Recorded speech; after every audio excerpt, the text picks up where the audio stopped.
Hello দর্শক বন্ধুরা, welcome to my channel easy to learn, keep learning and keep growing. আজকের বিষয় centre lathe specification.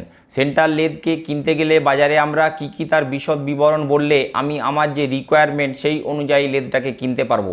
তার প্রথম পয়েন্টই আমাদের আসবে লেন্থ অফ বেড, অর্থাৎ একটা বেডের কতটা লেন্থ। এই লেন্থ অফ বেড বলতে কি বোঝায় না, bed length which may include headstock length also, অর্থাৎ এই বেডের উপরে যে হেডস্টকটা ইনস্টল করা থাকে এই হেডস্টকের লেন্থটা এবং টেল স্টকের একদম শেষ প্রান্ত পর্যন্ত যে অংশটা বেডের লেন্থ আমরা পাই সেটাই আমরা কি লেন্থ অফ বেড বলি। যেমন দেখো এখানে মার্কিং করে দেখাচ্ছি, এই যে অরেঞ্জ কালারের এই যে এন্ড পোর্শন, আবার এই দেখো অরেঞ্জ কালারের যে এই এন্ড পোর্শন, এর মাঝে যদি আমরা একটা লাইন টেনে লেন্থ মাপি তবে আমরা পাবো length of bed.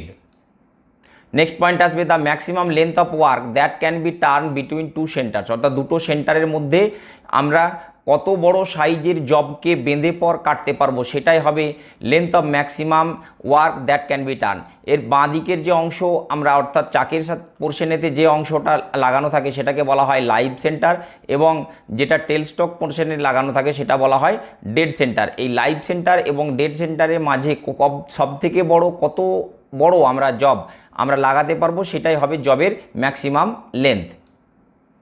Maximum swing over bed, অর্থাৎ আমরা এই ধরনের ছবি দেখে বুঝতেই পারছি যে অর্থাৎ বেডের উপরেতে চাকটা খুব ফ্রিলি মুভ করছে। এর পরের ছবিতে দেখো এখানেতে চাকটা প্রায় বেডের সাথে টাচ করে করে ঘুরছে, অর্থাৎ ম্যাক্সিমাম কত বড় সাইজের আমরা চাক লাগালে যেটা বেডের সাথে বিনা টাচে ঘুরতে পারবে সেটাকে বলছি ম্যাক্সিমাম সুইং ওভার বেড। তবে কিছু ক্ষেত্রে তোমরা এই ছবিটাও দেখে থাকবে যে বেডের থেকে নিচে অংশতেও চাকটা ঘুরছে, অর্থাৎ এখানেতে গ্যাপ বেড পোর্শন বলে একটা অ্যাসেসরিজ অর্থাৎ লেদের সাথে পাওয়া যায়, সেটাও আমাদের একটা অবশ্যই স্পেসিফিকেশনের মধ্যে ধরা যেতে পারে। কি করা হয় না, গ্যাপ বেডটাকে স্ক্রু করে আমাদের মেন বেডের সাথে অ্যাটাচ করা থাকে। প্রয়োজনেতে যদি আমরা বড় সাইজের চাক লাগাই বা বড় সাইজের জব হোল্ড করার দরকার পড়ে হয় তখন আমরা কি করি না, এইখানে গ্যাপ বেড পোর্শনটাকে খুলে এই বড় সাইজের চাক ওই জায়গাতেই আমরা ফিট করতে পারি। এটাকে বলা হয় maximum swing over bed. Next আসবে ম্যাক্সিমাম সুইং ওভার ক্যারেজ, অর্থাৎ ক্যারেজ পোর্শনের ওপর দিকে সবথেকে বড় সাইজের যে চাককে আমরা ফিট করে জবকে ঘোরাতে পারবো সেটাই হবে ম্যাক্সিমাম সুইং ওভার ক্যারেজ। এখানে থেকে ছবি থেকে বোঝা যাচ্ছে এই চাকটা দেখো ঠিক এইখানে যে আমাদের ক্যারেজ আছে, ক্যারেজটা চাকের ঠিক নিচের দিকে প্রবেশ করে গেছে, অর্থাৎ এর ফলেও আমাদের যে চাক সেটা সুন্দরভাবে ঘুরতে পারছে। এটা যত বড় সাইজের চাক আমরা ম্যাক্সিমাম লাগিয়ে এই ক্যারেজের উপরে রান করাতে পারবো সেটাই হবে maximum swing over carriage. Next point আসবে diameter of hole through spindle. ছবি দেখলে বা স্পষ্ট হবে, অর্থাৎ যে চাকটা বা লাগানো হয়েছিল আমাদের যে মেন স্পিন্ডিল হেডস্টকেতে থাকে তার যে বোর, সেই বোরটা কতটা, অর্থাৎ এখানে দেখো মার্কিং করে আমরা অ্যারো দিয়ে দেখিয়েছি যে এই যে ভেতরের যে ডায়ামিটার সেটা যত বড় হবে তত বড় সাইজের জব আমরা আরও থ্রু প্রবেশ করিয়ে কাটতে পারবো। এই সাইজের উপরে নির্ভর করেও লেদের স্পেসিফিকেশন করা হয়। এরপরে হচ্ছে height of centre over bed, অর্থাৎ বেডের উপরে সেন্টারের কতটা হাইট আছে সেটা কি দেখে বোঝা যায়, আমরা দু তরফ থেকে দেখতে পারি। হেডস্টক দিকে যদি দেখি তাহলে আমরা ওইখানেতে স্পিন্ডিলের যে সেন্টার সেটাকে দেখতে পারবো। যদি টেলস্টক পোর্শন থেকে দেখি না, টেলস্টকের যে স্পিন্ডিল বা আমাদের যে ব্যারেল আছে সেখানেতে ডেড সেন্টার লাগিয়ে সেখানেও আমরা দেখতে পারি। অর্থাৎ দেখো এখানে যদি মার্কিং করে বোঝায় যে আমি হেডস্টকের দিক থেকে মেন স্পিন্ডিল থেকে একটা রেখা আমাদের টেলস্টকের দিকের যে স্পিন্ডিল বা ব্যারেল আছে তার একদম ঠিক মিডিল পোর্শন দিকে রেখাটা টানি। এরপরে যে আমি রেড কালারের অ্যারো দিয়ে দেখাচ্ছি যে বেড থেকে ওই যে লাইনটা তার যে দূরত্ব সেটাই হবে height of centres of bed. এখানে আরও একটা জিনিসকে তোমাদেরকে দেখানোর জন্য দেখো সুবিধা হবে, ওই যে সেন্টার লাইনটা আমি টেনেছিলাম সেখান থেকে ক্যারেজের উপরে আমি একটা এক্সটেনশন লাইন টেনে যে অ্যারোটা দেখিয়েছি, এইটা তাহলে এখানে কি হবে না, এটা swing over bed.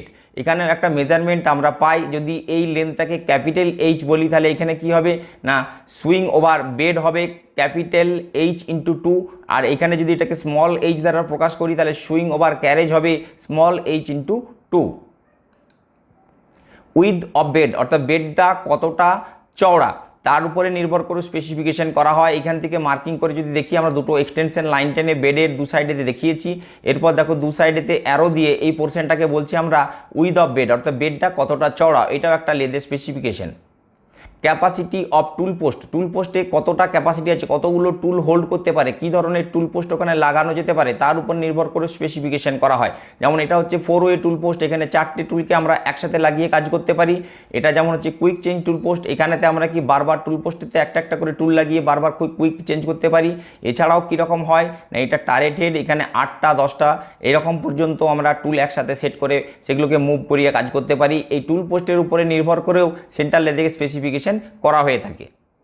Number of spindle speed, অর্থাৎ যে স্পিন্ডিল আমাদের হেডস্টকেতে লাগানো আছে তার কতগুলো স্পিড আমরা অ্যারেঞ্জ করতে পারবো সেইখানে। যেমন এখানেতে দেখো প্রথম ছকটাতে আছে 9টা, তারপরের ছকটাতে আছে 9টা, এই 9টা টোটাল 18টা সেটকে আমরা অর্থাৎ এই আরপিএমগুলো সেট করে স্পিন্ডিলের স্পিড আমরা চেঞ্জ করতে পারবো। এইটা যে মেশিনে যত বেশি থাকবে তার দামও তত বেশি হয়, যে মেশিনে যত কম থাকবে অর্থাৎ গিয়ার সংখ্যা বা গিয়ারের ভ্যারিয়েবল আমাদের যে স্পিডের যদি অংশটা কম থাকে তাহলে সেই মেশিনের দামও কম হয়।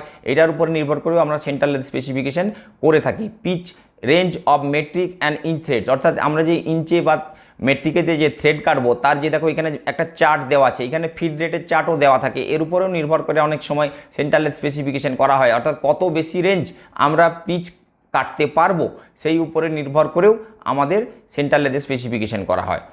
Lead screw diameter and number of threads per inch or pitch in mm, অর্থাৎ লিড স্ক্রু যে আমরা লাগানো থাকে তার যে ডায়ামিটার সেটা ধরেও আমাদের স্পেসিফিকেশন করা হয়। এছাড়াও কি হয় না, এই লিড স্ক্রুতে কীরকম পিচ আছে অর্থাৎ একটা থেকে আরেকটার যে ডিস্টেন্স সেটাকে আমরা বলছি পিচ। আর এখানেতে যদি এটা আমাদের ব্রিটিশতে মাপা হয় তাহলে 1 ইঞ্চির মধ্যে কতগুলো থ্রেড কাটা আছে সেটার উপরে নির্ভর করেও সেন্টার লেথে স্পেসিফিকেশন করা হয়।